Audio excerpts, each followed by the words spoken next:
আজকের এই আয়োজনের জন্য মাননীয় প্রধানমন্ত্রীকে অন্তরের উচ্চস্থল থেকে এলাকাবাসীর পক্ষ থেকে আমি গভীর কৃতজ্ঞতা জ্ঞাপন করছি। ভেরি কুইকলি রেসপন্স করেছেন, তিনি গুরুত্ব দিয়েছেন এবং আপনারা বুঝতেই পারলেন আমরা দুইজন এখান থেকে নির্বাচন করেছি আর উনি এখানে বসবাস করছেন।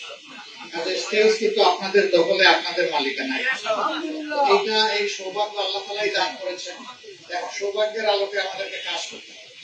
মৌলিক সমস্যাগুলো হচ্ছে কিছু কিছু এলাকা কারবালার মতো এখানে পানি নাই, বেশ কিছু এলাকায় গ্যাস নাই অথবা থাকলেও খুবই অপর্যাপ্ত। তৃতীয় সমস্যাটা হচ্ছে জলাবদ্ধতা। একটু বৃষ্টি হলেই পানি রাস্তাঘাট ডুবে যায়।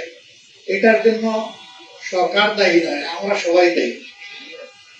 নিজের গার্বেজটা আস্তে করে নিয়ে ড্রেনের মধ্যে ফেলে দিই, ঝাড়ু দিয়ে ড্রেনের মধ্যে ময়লাটা ফেলে দিই। তো সরকার ডেইলি একবার তো ড্রেন পরিষ্কার করতে পারবে না। এই ড্রেন পরিষ্কার করা হবে ইনশাল্লাহ, কিন্তু এটাকে রক্ষা করার দায়িত্ব আপনাদের। যদি সবার এই সচেতনতা থাকে তাহলে বারবার এটা পড়বে না। তারপরে আমাদের কয়েকটা বেশি নাই, 3টে মাত্র সোড়া আছে। সোড়াগুলার এটিও সবাই নিয়ে সোড়ার মধ্যে ময়লাগুলা ফেলে দেয়। সোড়া কি ময়লা ফেলার জায়গা? ময়লা ফেলার জন্য তো ময়লার ভাগাড় আছে। ভাগাড়ে কোনো সময় আগে দেখতাম, এখন অবশ্য চোখে একটু কম পড়তেছে, যে ময়লা জমে আছে আর মাছি মশা ভনভন করতেছে।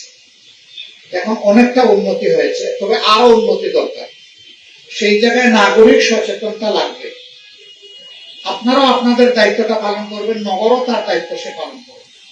এই উভয় দিক থেকে দায়িত্ব পালন করলে আমরা ভালো থাকবো ইনশাআল্লাহ। এরপরে আসছে কিশোর গ্যাং এবং মাদকের সমস্যা। দেখেন আওয়াজ এখানে সবচেয়ে বেশি দূরায়, এবং এটা নিয়ে আমাদের মা বোনেরা বেশি শঙ্কিত।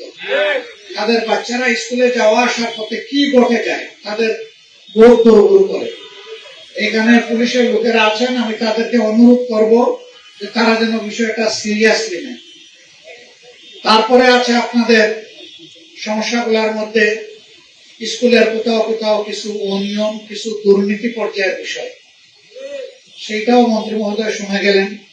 তিনি যথাযথ মন্ত্রণালয়কে এগুলা ইনশাল্লাহ আমি আশা করি যে তিনি পৌঁছাবেন, পাশ করবেন। এই কয়েকটা মৌলিক সমস্যা বড় মাত্রা। তার সাথে রাস্তা দখল, বিভিন্ন জায়গায় বসে গেছে হকাররা, তারাও এই দেশের মানুষ, এরা খুব ধনী সম্পদশালী না।